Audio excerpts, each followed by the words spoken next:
Dégage d'ici avant que je ne te tape la honte, le vieux. Je m'appelle Marc. J'ai 51 ans et j'ai passé 12 ans dans les forces spéciales françaises avant de revenir à la vie civile à Lyon. Le gamin qui contractait ses muscles devant moi pensait que ses biceps le rendaient dangereux. Il s'appelait Lucas et il entraînait ma femme, Valérie, depuis 3 mois. Des séances de coaching personnel qui s'éternisaient. Des SMS à des heures impossibles. Le genre d'attention qui finit par alerter un mari. Je me tenais à l'entrée de la salle de sport Olympus, le regardant s'approcher avec cette arrogance typique des jeunes hommes qui pensent que le monde leur appartient. La foule du soir était dense autour de nous. Des cadres venus évacuer le stress de la défense, des étudiants se montrant leur progrès. Tout le monde sentait la confrontation arriver. T'es plus à ces hommes pour elle, continua Lucas, sa voix portant à travers la salle de musculation. Il voulait un public. Il voulait des témoins pour le voir humilier le vieux mari incapable de satisfaire sa femme. Je n'ai pas répondu. Je me suis simplement dirigé vers un banc et je me suis assis. J'ai commencé à défaire mes Rangers. Les lacets en cuir étaient usés mais fiables, comme tout ce que je préférais dans la vie. Lucas m'a suivi, s'enhardissant à chaque pas, interprétant mon silence comme de la faiblesse. Valérie m'a tout raconté sur toi, dit-il en se positionnant pour que le miroir capte son profil. Comment tu t'es ramolli, comment tu ne prends plus soin de toi. Les adhérents de la salle commençaient à se rassembler. Je sentais leur regard, leur téléphone probablement déjà en train de filmer. Les réseaux sociaux adoraient ce genre de drame, un homme mûr se faisant donner une leçon par un jeune coach. L'histoire s'écrivait toute seule. J'ai retiré ma botte droite et l'ai posée soigneusement à côté du banc. Lucas parlait toujours, peaufinant sa performance pour la foule. Il avait une bonne définition musculaire. Il passait probablement 2 heures par jour à entretenir ce physique. Une diète stricte, des compléments alimentaires. Tous les marqueurs visibles de la forme physique qui impressionnent ceux qui ne connaissent pas la différence entre avoir l'air fort et être fort. Dernière chance, le vieux, dit Lucas en faisant craquer ses jointures. Par maintenant, et peut-être que je ménagerai Valérie quand elle demandera de tes nouvelles tout à l'heure. J'ai commencé à m'occuper de ma botte gauche, prenant mon temps avec les lacets. La foule devenait impatiente. Ils voulaient de l'action, ils voulaient voir ce qui se passait quand la jeunesse rencontrait l'âge, quand les nouveaux riches affrontaient la vieille fierté. Ce qu'ils ne comprenaient pas, c'est qu'ils avaient déjà raté la partie la plus importante. Au moment où Lucas avait décidé de rendre ça public, il avait déjà perdu. J'ai fini mes lacets et je les regardais pour la première fois depuis mon arrivée. T'as fini de parler, fiston ? Valérie et moi nous étions rencontrés il y a 15 ans, alors que je quittais l'armée. Elle travaillait comme directrice d'agence bancaire. Tout en sourire professionnel et tailleur strict. J'avais été attiré par son assurance, la façon dont elle gérait les clients difficiles avec une patience que j'enviais. Nous nous sommes mariés 2 ans plus tard, avons acheté une maison dans les Monts d'Or, et avons commencé à parler d'enfants qui ne sont jamais venus. L'armée m'avait appris à lire les situations, à remarquer quand les schémas changeaient. Les habitudes de Valérie changeaient depuis des mois. Des heures plus longues à la salle, de nouveaux vêtements plus dénudés, une distance dans sa voix quand elle racontait sa journée. Je l'avais mentionné gentiment une fois, et elle avait balayé le sujet en parlant d'objectifs de fitness pour la quarantaine. Lucas Mercier était apparu dans nos conversations progressivement. D'abord comme le nouveau coach de la salle, puis comme Lucas dit que cet exercice est meilleur, puis sous la forme de textos tardifs qu'elle prétendait être des plannings d'entraînement. J'avais été déployé dans assez de zones hostiles pour reconnaître quand quelqu'un rassemblait des renseignements sur ma position.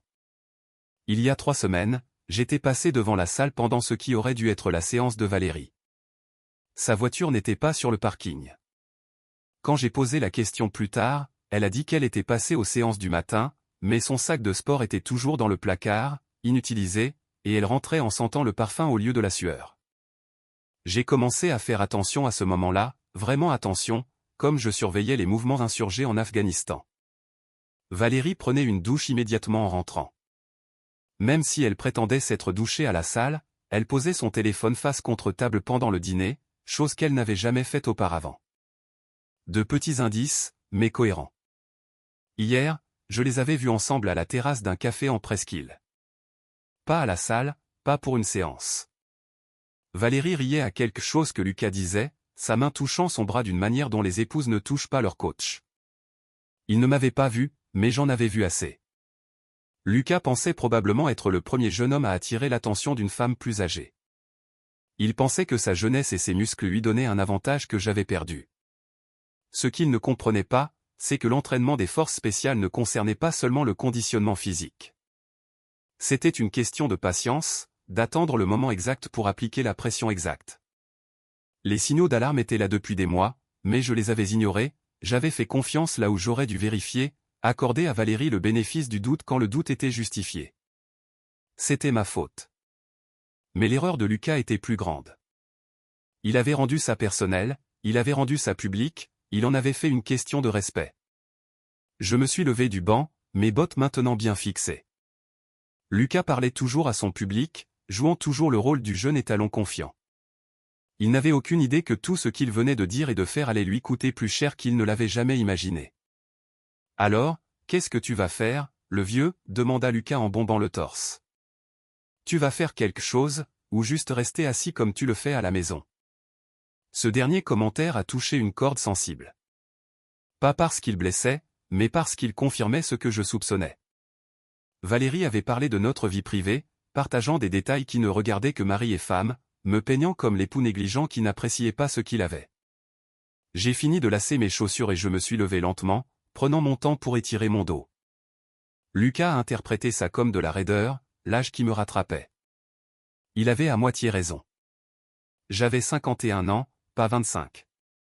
Mais ce qu'il ne comprenait pas, c'est que ces années m'avaient appris des choses que ces séances de muscu ne pourraient jamais lui apprendre. Lucas, dis-je, gardant une voix posée. Tu entraînes ma femme depuis 3 mois maintenant ? Il sourit, pensant que je rentrais enfin dans son jeu. C'est exact. Et laisse-moi te dire, elle est très dévouée à ses séances.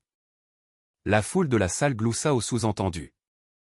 Lucas en rajouta, contractant légèrement ses muscles pour son public. Il appréciait le moment, se nourrissant de leur attention, faisant de mon humiliation une partie de sa story personnelle. Dévoué, répétai-je en hochant lentement la tête. C'est bien. Valérie finit toujours ce qu'elle commence. Quelque chose dans mon ton fit marquer une pause à Lucas, mais il masqua cela avec plus de bravade. Peut-être que tu devrais prendre des notes, l'ancêtre. Apprends ce qu'il faut pour garder une femme intéressée. J'ai regardé autour de la salle, faisant l'inventaire. 43 personnes regardaient, la plupart avec leur téléphone sorti. 2 sorties de secours, une derrière Lucas, une à ma gauche. Lucas se tenait avec son poids vers l'avant. Une garde de boxeur typique qu'il avait probablement apprise sur YouTube. Bon pour le spectacle, pas terrible pour le combat réel. Tu sais ce que j'ai appris en 12 ans dans les forces spéciales, Lucas, demandai-je en roulant des épaules pour les détendre. La patience. Comment attendre le moment exact? Le sourire de Lucas s'élargit. Force spéciale, c'est ça? Et moi je suis commando marine. La foule riait encore. Lucas les avait dans sa poche, le jeune taureau prêt à remettre le vieux à sa place. Il commença à avancer vers moi, prévoyant probablement de m'attraper par le col, peut-être de me bousculer un peu pour les caméras. C'est là que j'ai souri. Pas le sourire poli que j'affichais depuis mon entrée. Un sourire différent. Celui que mon unité voyait juste avant qu'on ne nettoie une zone hostile. Celui qui signifiait que le temps de la planification était terminé. Tu as raison sur un point, Lucas, dis-je en adoptant une posture qu'il ne reconnaîtrait pas. C'est déjà fini. Il lança le premier coup, mettant tout son muscle construit en salle derrière, visant ma mâchoire devant 43 témoins. Le pauvre gamin n'avait aucune idée de ce qu'il venait de déclencher. Le direct du droit de Lucas arriva vers moi comme s'il l'avait répété devant un miroir. Tout en puissance, aucune technique. J'ai décalé mon poids légèrement vers la gauche, laissant son poing siffler à peut-être 5 cm de mon oreille. Son élan l'a emporté vers l'avant, en déséquilibre, et je l'ai aidé avec la touche la plus douce sur son épaule. Il a trébuché devant moi et s'est écrasé contre le rack à haltères, des disques de 20 kg claquant sur le sol. Le bruit résonna dans la salle comme un coup de tonnerre. La foule éclata d'un rire surpris. Lucas se remit debout précipitamment, le visage rouge de honte, regardant autour de lui pour voir qui avait capturé son humiliation en vidéo. C'est-à-dire tout le monde. Esquive chanceuse, le vieux, grogna-t-il, mais je pouvais entendre l'incertitude s'insinuer dans sa voix. Ça ne s'était pas passé comme prévu. Vraiment, demandai-je, toujours debout au même endroit. Lucas chargea à nouveau, cette fois en visant bas pour un plaquage. Une technique de rugby qui marchait probablement super bien contre d'autres Jim Bros qui se battaient comme dans les films. Je n'étais simplement plus là quand il est arrivé. J'ai fait un pas de côté à la dernière seconde, utilisant son propre élan pour le guider tête la première dans le rameur. L'impact fit un bruit sourd satisfaisant. Lucas rebondit sur le siège rembourré et heurta le sol durement, sa coiffure parfaite maintenant en désordre, la confusion remplaçant la confiance. « C'est quoi ce bordel » halta-t-il, se relevant sur les mains et les genoux. « Tu téléphones tes coups » dis-je calmement. « Tu baisses ton épaule droite avant de frapper.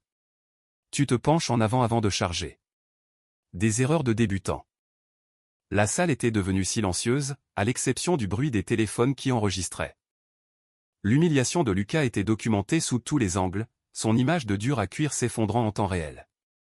Il regarda autour de lui désespérément, réalisant que ça ne se passait pas comme il l'avait promis à son public. « Arrête de bouger et bats-toi comme un homme » cria-t-il en se jetant à nouveau sur moi.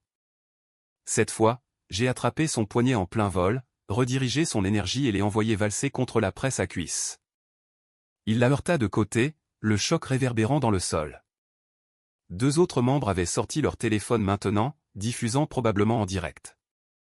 Lucas respirait fort, la sueur commençant à transparaître à travers son t-shirt moulant. Le sourire suffisant avait disparu, remplacé par la frustration et une panique grandissante. Ce n'était pas la victoire facile qu'il attendait devant le mari de Valérie. « Comment tu fais ça » demanda-t-il en essuyant du sang sur sa lèvre fendue. 12 ans de force spéciale, lui rappelai-je. Tu pensais que je mentais à ce sujet. Les yeux de Lucas se plissèrent. Il commençait à comprendre qu'il avait fait une erreur de calcul, mais sa fierté ne le laissait pas reculer. Pas devant cette foule. Pas avec tout ce qui était enregistré. Je m'en fous de ce que tu étais, cracha-t-il. T'es juste un vieil homme maintenant. Il revint à la charge, cette fois avec un crochet large et désordonné qui m'aurait arraché la tête s'il avait touché. Au lieu de cela, je suis passé dessous, je l'ai laissé tourner sur lui-même et lui ai donné la plus légère poussée vers la zone des poids libres. Lucas s'écrasa dans un rack d'haltères, envoyant des poids de 10 et 12 kilos rouler sur le sol. Les membres s'écartèrent pour éviter d'être touchés, leur rire devenant plus fort à chaque échec de Lucas. « Reste à terre, fiston » suggérai-je. « Tu es en train de t'afficher. » Mais Lucas était au-delà de toute écoute. Sa réputation parfaite de mâle alpha de la salle se désintégrait à chaque attaque ratée. Il devait toucher, n'importe quoi, pour sauver son image.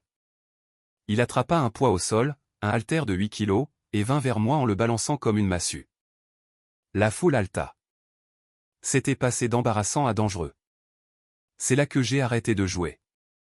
J'ai attrapé le poignet de Lucas alors qu'il balançait l'haltère, appliquant une pression sur un point nerveux que j'avais appris lors de formations de combat avancées. Ses doigts s'engourdirent instantanément, le poids tombant au sol dans un bruit lourd.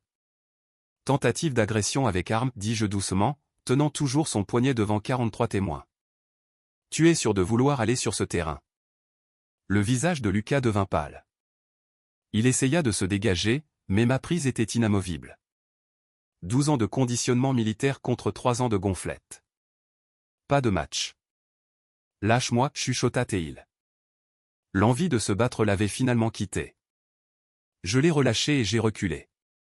Lucas berçait sa main engourdie contre sa poitrine, la peur remplaçant l'arrogance qui avait déclenché tout ce gâchis. Tu veux savoir ce que j'ai vraiment appris dans les forces spéciales, Lucas, demandai-je assez fort pour que tout le monde entende. Comment lire les gens? Comment identifier les menaces? Comment reconnaître quand quelqu'un donne des informations à l'ennemi? La salle était dans un silence de mort maintenant. Même la musique de fond semblait étouffée. Vois-tu, je vous observe, toi et ma femme, depuis 3 mois, continuai-je. Les rendez-vous café qui n'étaient pas des séances d'entraînement, les SMS tardifs sur les plannings. La façon dont Valérie a commencé à se doucher 2 fois par jour et à poser son téléphone face contre table pendant le dîner. Le visage de Lucas passa de pâle à blanc. Il ne s'attendait pas à ce que cette conversation devienne publique. Valérie t'a parlé de notre vie privée, n'est-ce pas, insistai-je. De comment je travaille de longues heures, comment j'ai été distant ces derniers temps, comment l'étincelle a quitté notre mariage. Lucas regarda nerveusement autour de lui, cherchant une échappatoire, mais la foule l'encerclait, leur téléphone enregistrant toujours chaque mot. Ce qu'elle ne t'a pas dit, dis-je, c'est que je faisais ces heures supplémentaires pour payer les traitements contre le cancer de sa mère. Que j'étais distant parce que je cherchais des spécialistes, que je coordonnais avec la mutuelle, m'assurant qu'Éléonore reçoive les meilleurs soins possibles en clinique privée. Le silence s'étira. La respiration de Lucas était courte, paniquée. Valérie ne le sait pas encore, continuai-je. Je voulais lui faire la surprise une fois que tout serait arrangé. Mais tu sais quoi? Je pense qu'elle mérite de connaître la vérité sur nous deux. J'ai sorti mon téléphone, fait défiler jusqu'au numéro de Valérie et mis le haut-parleur. La sonnerie résonna dans la salle. Marc? La voix de Valérie sortit, claire comme du cristal. Je sors juste du bureau. Tout va bien? Je suis à la salle Olympus, dis-je, gardant mes yeux sur Lucas. J'ai une conversation avec ton coach. Une pause. Oh. Je peux expliquer. Pas la peine, l'interrompis-je. Lucas ici présent a été très instructif. Il m'a tout raconté sur ton dévouement au fitness, comment tu as été très engagé dans tes séances au point. Lucas secouait la tête frénétiquement, articulant un nom vers le téléphone. Marc, s'il te plaît, la voix de Valérie était tendue. Laisse-moi venir là-bas et on pourra parler en privé. En fait, je crois qu'on a fini de parler, dis-je. Tous les deux. Lucas expliquait justement à tout le monde ici comment il est à ses hommes pour prendre la femme d'un autre. N'est-ce pas, Lucas? Lucas avait l'air sur le point de vomir. La foule se régalait, leur téléphone capturant chaque seconde de son humiliation. Valérie, continuai-je, tu devrais probablement trouver une nouvelle salle. Et Lucas, tu devrais probablement trouver une nouvelle carrière. J'ai raccroché et rangé le téléphone. Lucas reculait vers la sortie maintenant, sa réputation en ruine, sa confiance brisée. Mais je n'en avais pas encore fini avec lui. Où tu vas, Lucas? Demandai-je alors qu'il atteignait la porte d'entrée de la salle. Je croyais que tu voulais m'humilier. Il s'arrêta, la main sur la poignée, piégé entre sa réputation détruite et sa peur d'aggraver les choses. La foule enregistrait toujours, surveillant chacun de ses mouvements. C'est fini, dit-il, sa voix à peine audible. Laisse-moi juste tranquille. Oh, c'est fini, approuvai-je. Mais pas comme tu l'avais prévu. Je me suis approché, et Lucas s'est pressé contre la porte. Le coach confiant qui m'avait traité de vieux il y a 20 minutes tremblait maintenant comme un enfant effrayé. Tu sais ce qui va se passer ensuite, demandai-je sur le ton de la conversation. Ces vidéos que tout le monde vient de prendre, elles sont déjà en train d'être mises en ligne. Les réseaux sociaux vont vite de nos jours. Les yeux de Lucas se dardèrent vers le téléphone toujours pointé sur lui. Il commençait à comprendre l'ampleur de son problème. D'ici demain matin, toutes les salles de Lyon connaîtront Lucas, le coach qui s'est fait humilier par un homme de 51 ans, continuai-je. Le gars qui n'a pas pu placer un seul coup sur quelqu'un assez vieux pour être son père. Tu m'as piégé, chuchota Théil. Non, fiston. Tu t'es piégé tout seul. Je t'ai juste donné assez de cordes. La foule adorait ça. La chute de Lucas était documentée sous tous les angles, son personnage de dur à cuire détruit de façon permanente. Mais j'avais encore une carte à jouer. Oh, et Lucas, ajoutai-je, tu devrais probablement vérifier ton contrat de travail. La plupart des salles ont des clauses de moralité concernant les coachs qui couchent avec des clientes mariées. C'est mauvais pour le business quand ça devient public. Le visage de Lucas devint livide. Il n'avait pas pensé à cette partie-là. S'il te plaît, commença-t-il à dire, mais je levai une main. Le truc avec les conséquences, Lucas, c'est qu'elle se fiche des s'il te plaît. Tu as fait tes choix. Tu voulais être à ces hommes pour prendre la femme d'un autre, pour l'humilier en public. Maintenant tu vas vivre avec ce que ça coûte. Je me suis écarté, libérant le passage vers la porte. Mais je vais te donner un conseil gratuit, dis-je. La prochaine fois que tu veux voler quelque chose à un homme, assure-toi de comprendre à quel genre d'homme tu as affaire d'abord. Lucas tâtonna avec la poignée de la porte, désespéré de s'enfuir. Mais avant qu'il ne puisse partir, Valérie fit irruption par l'entrée. Son visage rouge d'avoir couru. Marc, Attends, commença-t-elle, puis elle s'arrêta en voyant l'état de Lucas. Sa lèvre fendue, ses cheveux en bataille, le regard vaincu dans ses yeux. Qu'est-ce qui s'est passé, demanda-t-elle. Ton petit copain a essayé de me donner une leçon, dis-je calmement. Ça n'a pas marché comme il l'avait prévu. Valérie regarda tour à tour la foule avec leur téléphone, l'état humilié de Lucas, le matériel éparpillé sur le sol. Lucas, dit-elle avec incertitude. Mais Lucas ne pouvait pas croiser son regard. Son image de coach dominant et confiant était brisée. Il n'était qu'un gamin effrayé qui s'était attaqué à trop gros pour lui. Ce n'est pas comme ça que je voulais que tu l'apprennes, dit Valérie, d'une petite voix. Apprendre quoi, demandai-je. Que ma femme me trompait avec un gamin qui ne sait même pas donner un coup de poing. J'avais compris ça il y a des mois. Lucas bouscula Valérie et s'enfuit par la porte, la laissant planter là devant 43 témoins de leur liaison. Marc, s'il te plaît, dit-elle, laisse-moi t'expliquer. Je l'ai regardé un long moment, puis j'ai secoué la tête. Pas besoin, Valérie. Je comprends parfaitement. Je suis passé devant Valérie vers la sortie, mais je me suis arrêté à l'accueil où le gérant d'Olympus se tenait la bouche ouverte, ayant clairement regardé toute la confrontation. Vous devriez revoir votre politique concernant les coachs, lui dis-je doucement. Et peut-être investir dans une meilleure assurance responsabilité civile. Puis je me suis retourné vers Valérie, qui était toujours figée au milieu de la salle, entourée de gens filmant son humiliation. Valérie, dis-je assez fort pour que tout le monde entende. Quand tu rentreras ce soir, tu trouveras le dossier de divorce sur la table de la cuisine. Mon avocat a déjà les copies des photos de vos rendez-vous café et les SMS. C'est incroyable ce qu'un détective privé peut déterrer en 3 semaines. Son visage devint blême. Tu as engagé un détective. Les forces spéciales m'ont appris à rassembler des renseignements avant d'engager l'ennemi, dis-je. Ton petit ami là-bas a fait l'erreur de penser que c'était une question de muscles et d'attitude. Toi, tu as fait l'erreur de penser que j'étais trop vieux et fatigué pour remarquer ce qui se passait dans ma propre maison. Valérie regarda autour d'elle désespérément, réalisant que sa liaison était maintenant de notoriété publique, documentée sur des douzaines de téléphones, se propageant probablement déjà sur les réseaux. La maison est à mon nom, continuai-je. Les voitures sont à mon nom. Les comptes bancaires que nous avons ouverts quand nous nous sommes mariés. Je les ai clôturés hier et j'ai déplacé l'argent. Légalement, bien sûr. Tout ce que j'ai fait est complètement légal. Tu ne peux pas faire ça, chuchota-t-elle. C'est déjà fait, dis-je. Oh, et Valérie, tu devrais peut-être demander à Lucas où il en est avec son travail. J'ai entendu dire qu'Olympus n'apprécie pas les coachs qui créent ce genre de publicité. J'ai regardé la salle une dernière fois, la foule enregistrant toujours, la bouteille d'eau et la serviette de Lucas abandonnée près du rack où son humiliation avait commencé. Bonne séance à tous, dis-je, et je suis sorti dans l'air du soir lyonnais. 6 mois plus tard, j'étais assis dans mon nouvel appartement au centre de Lyon, lisant le journal du matin avec mon café, quand un article dans la section locale a attiré mon attention. La salle Olympus avait fermé définitivement après qu'une série de vidéos virales ait terni sa réputation et conduit à de multiples résiliations de clients. Lucas avait essayé de trouver du travail dans d'autres centres de fitness, mais les vidéos de lui se faisant dominer par un homme de 20 ans son aîné le suivaient partout. Aux dernières nouvelles, il travaillait dans une boutique de compléments alimentaires à Vénissieux. Ses rêves d'influenceur fitness détruits définitivement par 30 minutes de vidéo. Valérie avait emménagé chez sa sœur après la finalisation du divorce.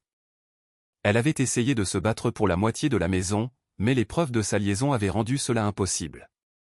Le divorce pour faute existe encore en France quand l'adultère est prouvé aussi clairement. J'avais recommencé à courir, chose que je n'avais pas faite régulièrement depuis mon départ de l'armée.